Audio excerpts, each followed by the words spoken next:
Mima! Welcome to my vlog again! So for today's video mga Mima, pupunta nga kami ni David sa mall. Oy, nandito na pala kami, hindi pupunta. Ikot ko kayo dito, nasa Algurer Mall kami. Lagi kami pupunta dito ni David kasi nga ito yung malapit na mall sa bahay namin.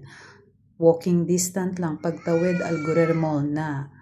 So, ayan si David. Gusto niya na naman magtatatakbo at maglaro sa play area. Sabi ko, mamaya na siya mag-play. Ayan. Ikot muna namin kayo ni David dito mga Mima sa Algurer Mall. Ayan.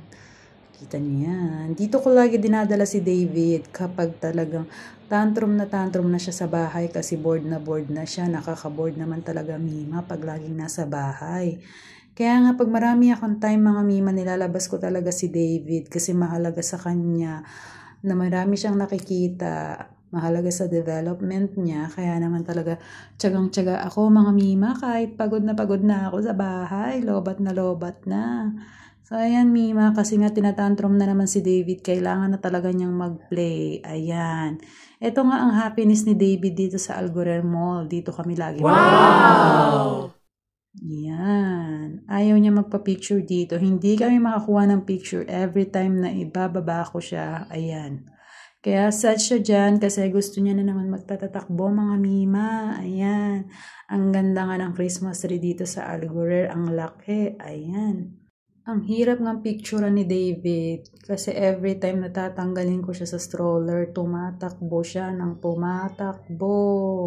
Minsan nababangga na siya ng mga dumadaan kasi talagang gusto niya lagi magtatatakbo. Ayan.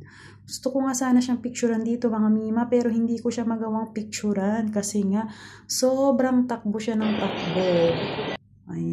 Ayan. Pinakawalan ko na siya mga Mima kasi talagang malungkot na siya sa stroller. Hindi na siya masaya. Ayan ang kaligayahan niya. Once na binaba mo yan sa stroller, talaga Mima, maghanda ka ng energy mo.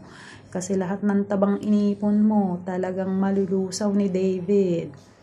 Ayan. Mahilig nga yan si David magtititingin ng mga painting. Ayan. Nagutom na siya. Kumain na kami kasi fries is life talaga yung batang yan. Lagi akong nag-order ng fries. Pag lumalabas kami, yan lang ang pinapakain ko sa kanya. No salt mga Mima. Ayan, favorite talaga ni David. Ang babaw ng kaligayahan ni David. Basta may fries si David, happy na si David. Sana all. Pag lumalabas lang naman kami nakakakain si David. Pero pag laging nasa bahay yan, laging vegetable yan. Ayan, pinatry ko na din yung lemon juice. Approve naman. Kasi kung hindi approve, hindi na siya iinom niyan mga Mima. Ayan. Sarap na sarap ang bata. Aba, pinatikim ko lang. Gusto pa atang ubusin. Huy! Awat na. Hinold niya na nga yung fries mga Mima. Sabi ko kumuha lang siya. Ayan, tinapon na din niya mga Mima. Ay, nako talaga si David. Buhay ng may toddler. Kailangan talaga mahaba ang pasensya mo. Mula Dubai hanggang Pilipinas ang pasensya mo. Ayan. Halos naubos niya na tong lemon juice na gustuhan niya. Pag ayaw kasi ni David, hindi niya iinumin yan mga Mima, hindi niya papansinin. Pero kung gusto niya, hindi niya naman titigilan hanggat hindi maubos. Ayan, ayaw niya magpaawat. Kapag inawat mo yan, sisigaw yan ng malakas mga Mima. Ayan. Gusto niya pa nga mag-dance dito sa stroller niya. Sabi kong umupo, ayaw talaga makinig. Gusto niya mag-dance ng soda pop. Sige. Talaga naman kapag lumalabas kami ni David, talagang minamindset ko na mga Mima na mahabang aking pasensya dapat. So ayan, pumunta naman kami dito sa coffee shop. Ayan. Dati marami akong friendship na lagi kong sinasama sa coffee shop. Pero ngayon, meron na akong David. Siya na lagi ang kadate ko. Dahil laging nasa work ang kanyang papa. Siya na yung lagi kong kasama. David! Ayan. Dumating na nga yung order ko, Mima. Coffee lang in-order ko, Mima, kasi hindi din ako makakakain dito dahil si David. Sobrang kulit. Ayan, hindi mo talaga maaawat si David, mga Mima. Sobrang likot. Ginawang playground yung coffee shop. Kaya ang ending, tinake out ko na lang yung coffee ko mga Mima kasi medyo behave siya pag nasa stroller. So, ayan. Umiktai? Yeah. Umiktai is naman? Yeah. You. Smelly. Baho. Aho. Umiktai.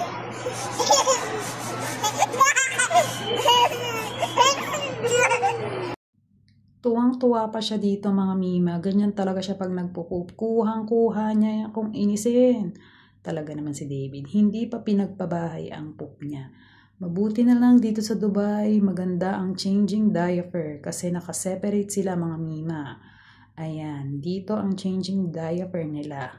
Kaya dito si David nararapat. Ayan. Naku ko talaga David. Tawang-tawa pa siya mga mima. O, ayan. Kuhang-kuha talaga ni David kung paano ko iinisin. Talagang manang-mana sa mama niya. O, ayan. Gora na kami. Gora-gora, ikot-ikot na naman.